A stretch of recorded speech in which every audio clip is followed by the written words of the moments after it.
Okay, we started off with cardio, but I forgot to turn on my microphone, so ignore that. Basically, we're gonna go into the leg workout.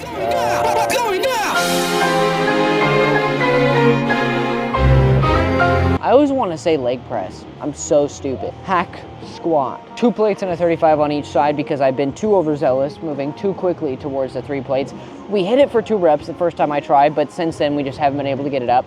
So instead of being an idiot and trying again for a 4th time and possibly wasting so much energy I can't get a decent leg workout in, I'm instead going to just go for this. And we started the workout by doing a 6-minute backwards walk on the speed treadmill so that our legs actually have to work to push.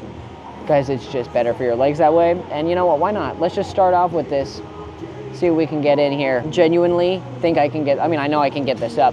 For how many reps though? Don't know.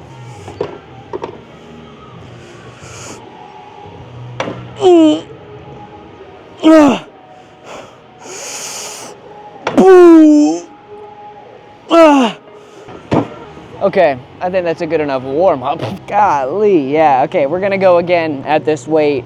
I think because of the microphone debacle I had, I needed to really give that my all there. Whew. Yeah, that feels pretty good. Okay, all right. Okay, all right, calm down, buddy, calm down. Yeah, we're gonna give that a second shot for sure. But yeah, this weight doesn't feel that heavy. Okay, I know 2 reps for my first set. That's not a lot. I think it's because we haven't done the exercise yet. I think I'll maybe get like 3 or 4 on the next set. If not, and I eat my words, it'll be really funny. So, you know, that'll be cool. Not really, but it'll be funny. But yeah, that was, I don't know, man. Barely any prep and I can get this up. But 3 plates, oh no, 3 plates, that's too much. That's too much. You're gonna, 20 pounds, I don't know. The paradox of the heap has been coming up a lot in my life recently, which basically is the saying of like, you add a grain of rice, one at a time, to a pile. At one point does it become a heap being a large pile. But at what point does it become a heap? The answer is there isn't a clear answer, right? When does it cross the line between not a heap and a heap? What 1 grain of rice? The answer is there isn't an exact number. It's more of like a basic estimate or a basic like seeing the thing happen, right? It's more of like you see a thing, you call it a heap, right? You add the weight until you just literally can't move it, but at what point does it go from you can and can't? And you have to find that number. And there is an exact number. Maybe it's 2 plates, a 35, and then like 19.5 pounds. If I could add that, that would be my max. But because they don't do that, then I have to just deal with not being able to lift 3 plates for a second time in my life yet. For lack of a segue, because I try to do that now for some reason, next set.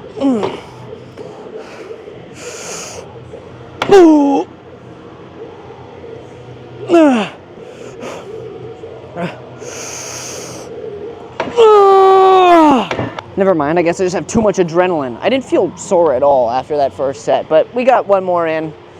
That's something. This will definitely be our max working set. Man, if you're new here, I probably look stupid as hell, but this is just what I do. I don't know. Genuinely growing at an exponential rate that I wasn't expecting.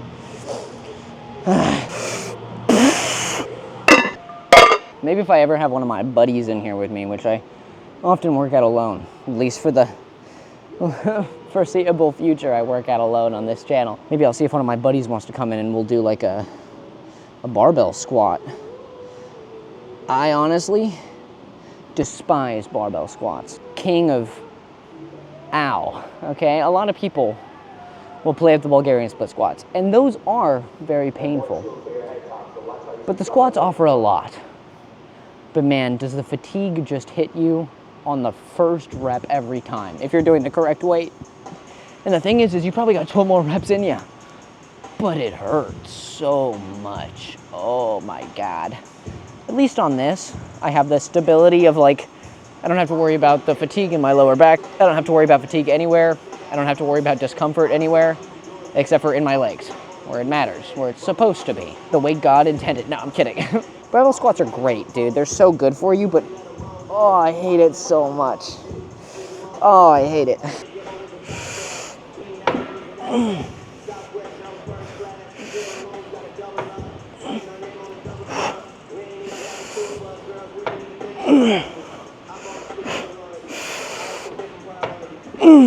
Yeah, that was really good. Extremely unheavy. Y'all know when I sit on this thing, it's about time for the yappening to take place. It's already on 10. I think we were gonna go up to 11 and see if that was a thing we were capable of, but I just want to talk about real quick. Last week we did some extra calf work instead of this, maximizing energy usage, but like my calves get worked on the form we use for hack squat. The way we do hack squat, or at least I do it, is that I get all of my leg muscles to work in the form. Yes, it's a little hard on the knees, but that's why I do the walking backwards. It evens out, right? But I also want to talk about something. Why do I never see the science-based lifters talking about leg day? And if I do, the ones that do, they're pretty chill. They're pretty cool, all right? I won't name names unless, because like, who cares what I have to say? But like, TNF, whenever he makes posts about leg day, it's always like, here's this extremely optimal machine, and I'm like, damn, I want to try that. Okay, that's goated, all right? But I never see those science-based lifters talking about their legs. Where's the optimization on your quad gains, dude? Where are the big booty science-based lifters? And I don't mean that in any weird way. I'm genuinely asking. Where are they at, huh? I ain't listening to nobody unless they got big glutes for their size, you know? They're important for the physique, and also it's like a rite of passage to comment on leg day, right? Like if you can't grow one of the most important muscles, one of the easiest muscles to grow on legs, and you're going to be talking about here's how to optimize arms, hey, you need to worry about optimizing your butt growth, dude. Legitimately. I'm half joking, but I'm also half not joking, okay? I'm half rage baiting, but I'm also half not even really rage baiting at all. You need to get a sling for your elbow to do lat pull downs. Why don't you get a bigger butt before you talk to me, dude? Okay. Let's see if we're even able to do this. Yep. Damn it, I don't want this to be easy. First time I did this on the 8-pound interval, I wanted to cry. Oh no, no, no, no, no. I'm going through this, like, several stages of grief in wrong order right now. Goblin lifting, right? This is the Gym Goblin channel. We participate in goblin lifting, and what does that mean? Nothing in particular, but what it does in fact mean is that we take a little bit from everybody. Sometimes it's bad, sometimes it's good. And from the science-based lifters, what we take is optimization. We take that, like, yeah, work all the muscles, make sure that you're putting them under correct tension, make sure you're putting them under the correct form, make sure you're doing not too many reps, not too little reps, make sure you're just lifting the right weight for you and going as hard as possible on those each individual exercises, right? Like actually thinking about things. But what we do not take is the bullshit. I'll say less. And when we say we, I'm talking about me. You don't have to be part of this, okay? The bros and the roid users, what we take from them, barely anything. We just scream and we yell and we lift heavy and we feel good about it. You know, I could do this other exercise, but I lift heavier on this other one, so I'm gonna do that. I like it more. Dude, the fitness program is just gonna be called Goblin Lifting, and it's gonna say in big bold letters, don't be an idiot and lift really heavy. No, it'll be smarter than that. If I ever get one, you know. This is the last set, by the way. I didn't really say anything in between the other two. It's hip hinge time. Oh yeah. The adductors give my legs the wrong kind of pumpage, dude. What do you mean the wrong kind, huh? How can it be wrong? I can feel my legs rubbing up on each other, okay? I don't like it. Oh, I wanted to do this for a while. Let's fucking hit a rep of maxing this thing out every time we show up to it and see how heavy it is every time and see if we're actually getting stronger, because I can't tell. This machine's weird. The booty builder. Yeah, hey, science-based lifters, why don't you hit the booty builder a little bit, all right? I'm trying to body shame, but a dump truck is awesome, especially when you're sitting down a lot.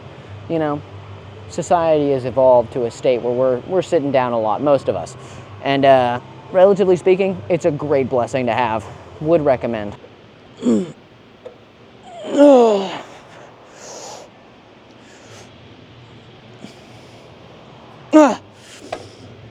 Yeah, man, that is crazy work. Oh, we're definitely not doing that again. 290. That's our warm-up, I guess, and then we'll hit 2 sets of this on working weight.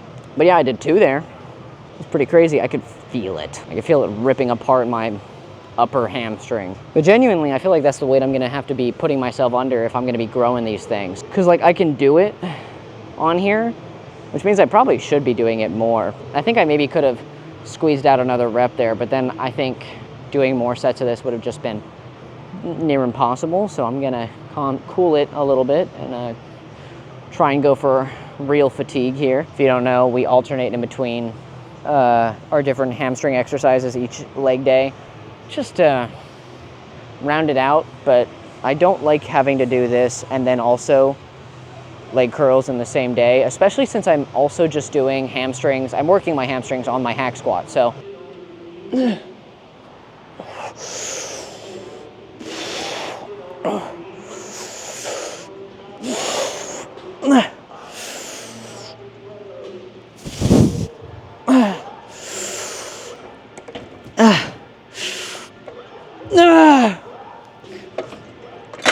Man, I get it. I get it. I don't know. Put it this way, but like, I'm never gonna do steroids. But I get it, right? After each one of these sets, I just think, man, people on steroids do not have to work this hard. At least I'm not winded after every one of my sets, you know? All disrespect. No, I'm kidding. It's a joke. It's a joke at their expense, okay? It's not, hold on. But no, every single like steroid user, if they do a set, it's always just afterwards because they just can't breathe.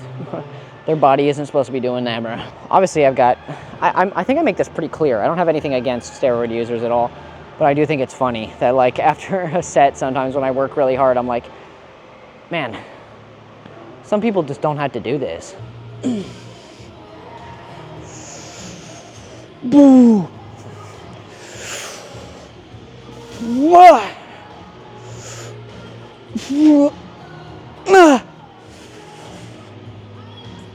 Time for the rounding out, the final nail in the coffin, I guess. Coffin being me sleeping tonight comfortably. No, 100 pounds feels that heavy, huh? No, it doesn't. I was just in the wrong position. Anyways, fake natty this, fake natty that. I'm naturally gonna cry if I can't get this weight up.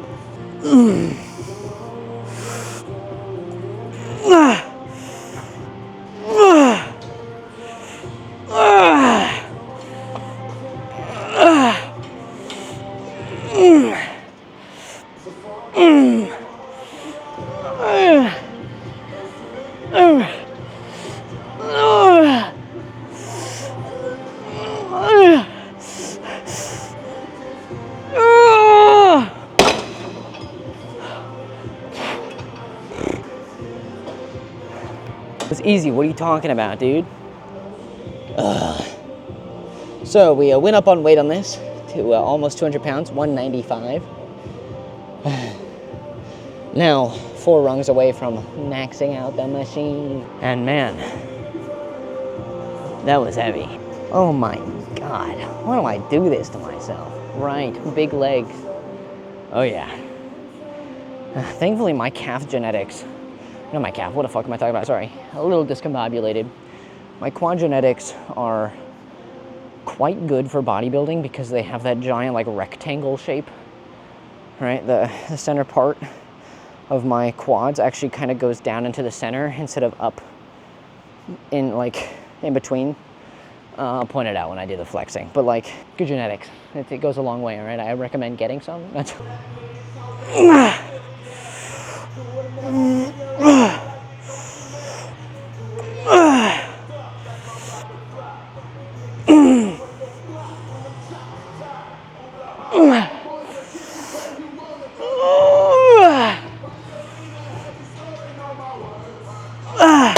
as leg days go, can't really ask for much better than that except hitting a new max on your main exercise. But that being said, this was good. This is above average, I'd say. We hit all of the way we wanted to, every last one. Okay, so what I'm talking about here is that so there's the quad, fun fact if you didn't know, has 4 muscles in it. It was a good movie, by the way. And the 4 are this one. I'm not going to name them because if you don't know, that'll just be like mumbo jumbo to you if you don't know what I'm talking about. So there's this one. There's these 2 up here, and then there's 1 down here. Those are the 4 muscles. My 2 in the middle here are really good for genetics because they pop out really far. This is mostly from muscle growth, but you can only get it if you have like the correct genetics for it, I guess. Some people don't have that. I'm lucky I do. And also my quads are very just meaty. Right there is what we're looking for, okay? Just more. Just make it more, all right? This, we're going to. Looks better. Like, maybe I'll do a before and after, but like, that separation is insane, dude. My legs look terrible. I was also malnourished, so give me a break, but it's 12 eggs a day. No, it's actually only 6 or 5. It's something like that. Sometimes, actually, I ate 12 in a day. Depends on what I have in the pantry. But yeah, that was good. Maybe I'll do like this is my 3-month thing. 3-month leg transformation so far. We're growing very steadily on the YouTube channel here. All I have to say is, this is awesome. I don't know, I love supporting you guys, and I very much appreciate the support. If I at all helped you, working out, getting into the gym, any little tidbits of information that have helped you, let me know. I'd love to hear about it because it's genuinely the reason I'm doing this. So, I'm not gonna do some long-winded outro or anything, but thank you so much for being here. If you come here every single video, dude, what the hell? What's up? Let's go. Let's fucking go, dude. I post every single one of my workouts if you're new. So consider subscribing if you're here for that. And thank you to all the new subs. What's up to all the new people? And I'll see you in the next one. You better go to the gym. And if it's leg day, oh, that's too damn bad. You're going anyways, buddy. Go suffer with pure agony. Okay, bye. Bye. Have a good workout. Bye.